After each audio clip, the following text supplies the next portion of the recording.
Hey, what's up, YouTube? This is Gun07. I'm going to be making a movie review video on The Amazing Spider-Man. Uh, okay, now, this movie for me was great. Not excellent, not good, but great. Um, it's everything I expected and a little bit more. Now, first off, I like the storyline in this movie. I like the new characters in this movie. The Gwen Stacy character, the Captain Stacy character, the Kirk Connors Lizard character. I thought it was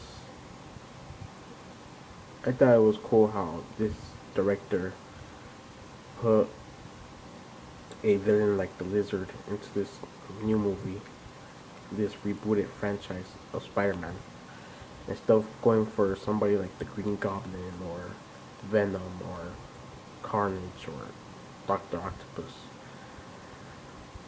Um, I'm not really a big fan of the villain, the Lizard, Kirk Connors. Um, but at the same time, he's always been an interesting character in the Spider-Man universe.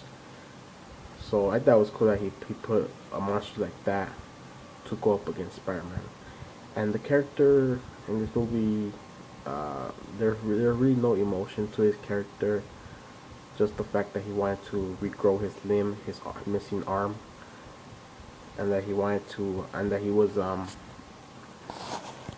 used to be, um, he used to work with Peter Parker's dad.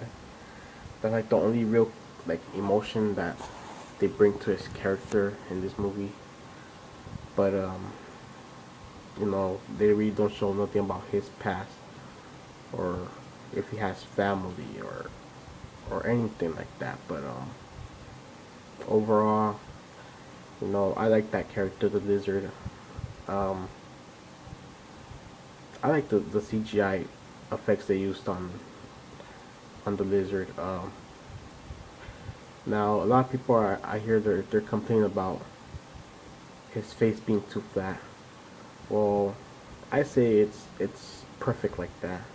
He's supposed to be a humanoid lizard, so I'd say having the face like that makes it more realistic if he is a humanoid lizard.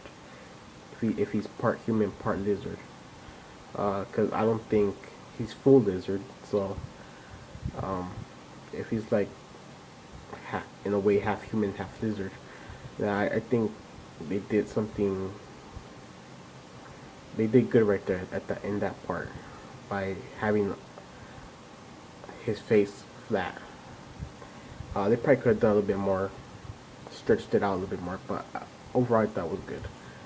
So yeah, I like that character. I thought that it was cool that they brought that character as a villain. Cause I remember seeing that character in the Spider-Man cartoon in the '90s when I was a kid. So yeah, it was interesting. And now as for the Gwen Stacy character, first of all, that girl, Emma Stone. Damn, when I was watching that movie, I could not keep my eyes off her eyes.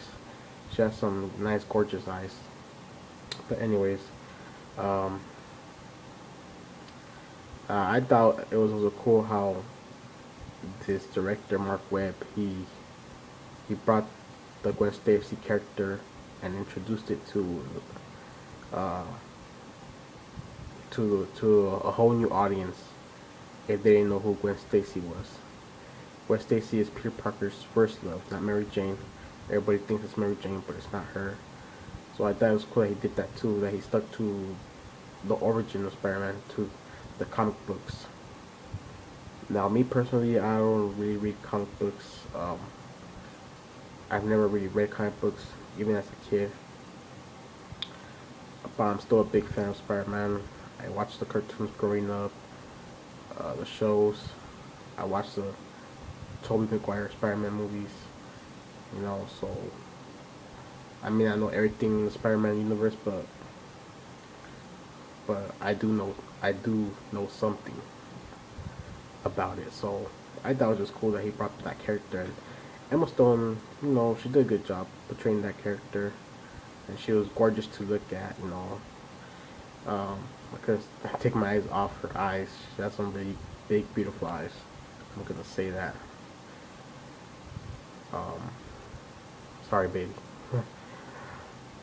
And so I can't really say much about that character. Only that she's the love interest, Peter Parker. Uh, it was like whatever her character.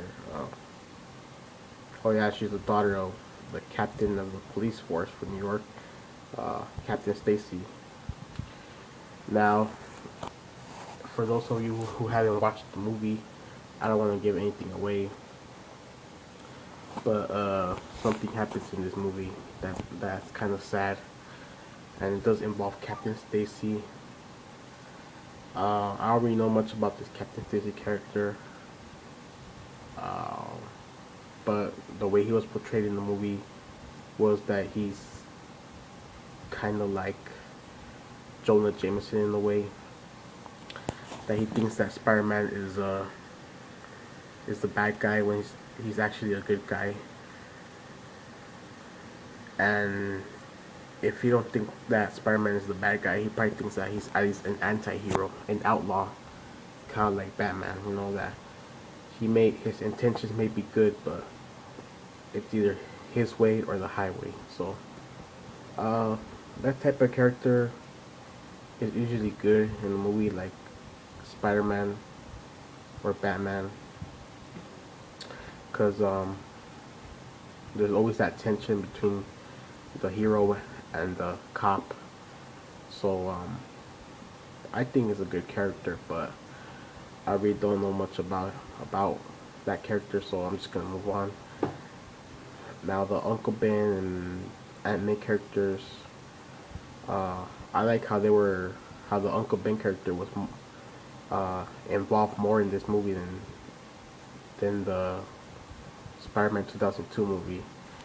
I like how there's more tension between Uncle Ben and Peter Parker, um, unlike in the 2002 movie. In the 2002 movie, we do see Peter Parker and Uncle Ben get into that little argument in the car, but that's it. Right here, you see a little bit more than that, and it's just cool to see that and to see how Peter Parker lets out his frustration on both Uncle Ben and Aunt May. His frustration of not knowing the truth about his parents, his frustration of being an antisocial. So I thought that was cool how they involved Uncle Ben more in this movie, in this storyline, and Aunt May too. She had a few tense moments with Peter, uh, and Sally Field she did a good job playing that character. She got pretty old. um, and they always seem to make Aunt May look kind of almost like old, like really old, like maybe 80s, 90s, not 90s, but like 70s, in her 70s, 60s or 70s, like an old woman. And Sally Field did not look like a really old woman. Uh, so I don't know. I guess that was my only problem. I'd say they probably should have gotten someone older to play Aunt May, but other than that, she did a good job. Now, for the Peter Parker character, this new guy Andrew Garfield, I say he was a good choice because he makes Peter Parker look younger in this movie compared to Tobey Maguire. Tobey Maguire looked like he was in his mid 20s when he was playing Spider-Man. well, he looked